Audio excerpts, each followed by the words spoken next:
everybody. Welcome back to another episode of Build That House with me, Jim. It's episode 140. Thanks for joining me again. For those of you that have just found my channel, I'm a dude with no prior building experience, building a 4,200 square foot house, doing as much as I possibly can by myself. So with my budget, that's a lot. And I'm going on, 3.5 years now I've been building this place.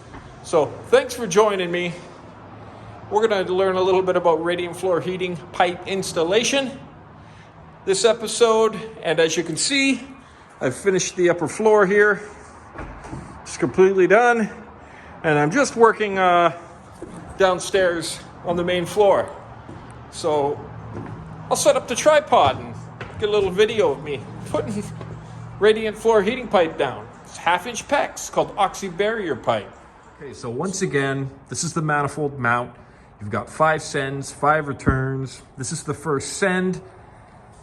Got half the office den done already. And basically, I will return back with the end of that first run. Then there'll be 4 additional runs, 4 sends, 4 returns. And that'll cover the main floor. And then we'll show you later on how that manifold is a copper manifold that we'll build and hook all these pipes up to it. And you'll see that later on. But for now, I'm just putting the pipe down. Again, I've got 2 at 6 inches on the perimeter to compensate for any external wall heat loss. And then we go 12-inch.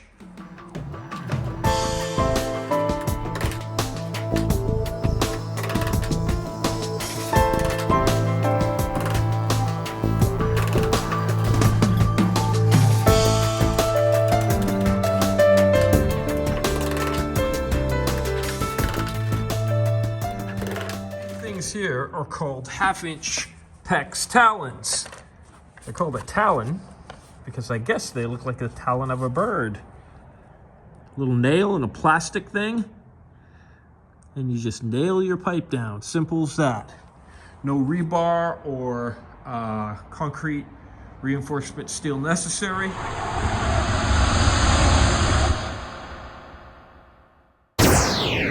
So you're not really supposed to let this oxy barrier pipe get a lot of UV rays.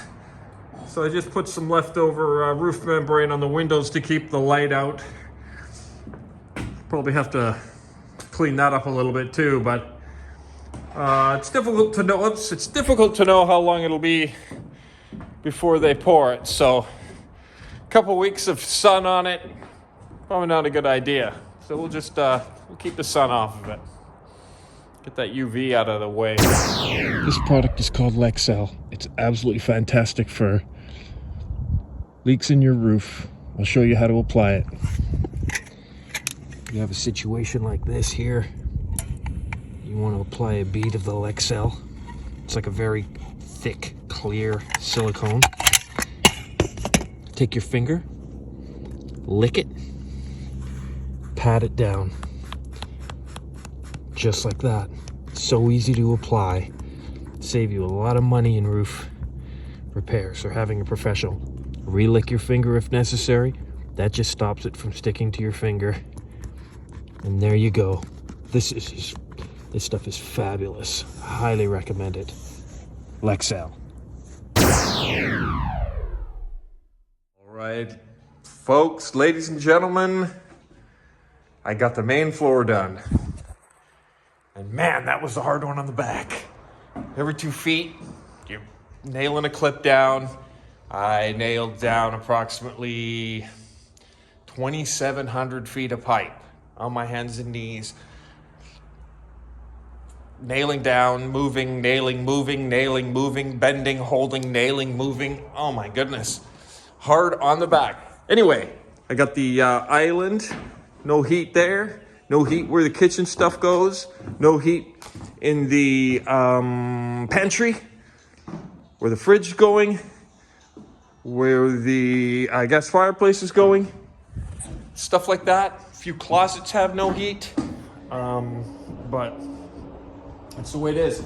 Anyway, as you can see, it lacks perfection in the Department of Conformity. Got some kind of squirrely whirlies and I don't know, a little bit tighter here. Just a little bit tighter on the, but it's a pretty open area. So John's gonna come by and inspect it tomorrow, and with any luck, a little bit congested in here too. So, you know, if he wants me to change it, I will. But nonetheless, guys, the main floor is done. The upper floor is done. He'll be by in the next day or two to make a plan for the manifolds. Once the manifolds get made up, we'll install them. He'll be installing. It's a little out of my expertise. And then we'll be getting in touch with the concrete guys. I've already had one meeting with them. And we'll make a plan for February. And we'll get this poured, which is not mind-blowing because it is a monumental step. And then we'll pour the concrete, we'll let it sit for a month, then yours truly is going to sand it and hopefully seal it. And then we'll start working on windows, electrical, finish the last bits and bobs of plumbing. It's gonna get interesting, and then this year, 2025 is gonna be interesting. Whether our family will be in or not, that's yet to be seen. So I have no expectations at all anymore. However, thanks again. We're doing it. Let's carry on and see what the next phase leads us into. And I gotta say, it is gonna be a really interesting time having this concrete floor poured. It's really gonna change the dynamics of this building. I mean, solid stuff here going down.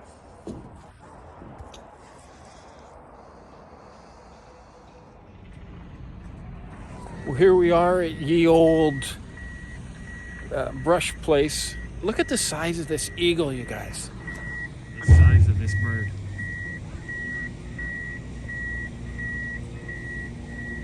It doesn't even look real. Okay, so unfortunately, John wasn't very happy with the fact that I didn't have enough pipe in this, in the kids' bathroom over here. He wanted it at 6-inch centers, and I blew it. So I'm having to do it over again. That part, the hall, and this one of the girls' bedrooms. So I blew it again. I love doing things twice. More money, more time, but I'm not gonna whine about it. Just get it fixed, move forward. There's the new layout. And as you can see, this bathroom has a lot more heat in it now. So the right call was made. And it's just something I overlooked, so done. Yeah, about 2.5 hours work. So, you know, once you pour concrete, it's game over. Yeah, we're soldering up the first manifold. Just like that. Looking good.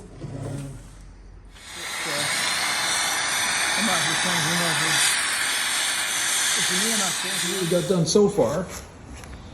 And usually you can buy these units all pre-made. But tell me what would be better than something handcrafted like this. So much more robust. We've installed the main floor manifold, and it's holding 60 pounds. The tape trick again. That's how you know that your pressure's staying the same. Put a little piece of tape on there. I guess you could also look at the meter, but it just allows you to know if it's moved at all. Now this looks a little bit higgledy-piggledy, but once the inspector comes and sees that the pressure's holding and everything, I'll build mounts for this, and it'll all look nice and organized and straight. Okay, so there it is. A little concrete reinforcement mesh, and then this drain thing, this drain cap, which basically you set 1/2 inch lower than that level there, and they'll trowel it down. So any water that accumulates in this area will just make its way to that. There won't be very much. The overhang really protects most of the rain from getting down here, but it can blow in sideways, so that's just there so it doesn't pool up. I'm not going to glue it. I'm going to see what those dudes say, and then on the day of the pour, I'll just leave the glue there, and then if there's any issues or they want to modify it or adjust it, we can still do that. But if I glue it now, I'm pretty much committed. Man, I'm coming down to the final things here. I got it looking nice and neat and tidy. These kind of cool mounting brackets that you put on there. And I'll put black tape in here. These will eventually, after 10 or 20 years, could oxidize. So just put a little barrier there so there's no contact with the copper. And they should last 40 years. This whole thing should last decades. Looking good. Alrighty, folks, this is the upper manifold all tidied up, clean, and mounted. And that is it. So I will be building some type of exterior box for this so that people don't accidentally knock any valves when they're putting stuff in their closet, and it'll all be protected. So maybe I'll get a chance to work on that tomorrow. Got the inspector coming by tomorrow. He'll check the pressure, make sure that the lines are all holding air and they won't leak when they eventually get filled up with water. And hopefully he'll give me the A-OK to pour, and I don't see why he wouldn't.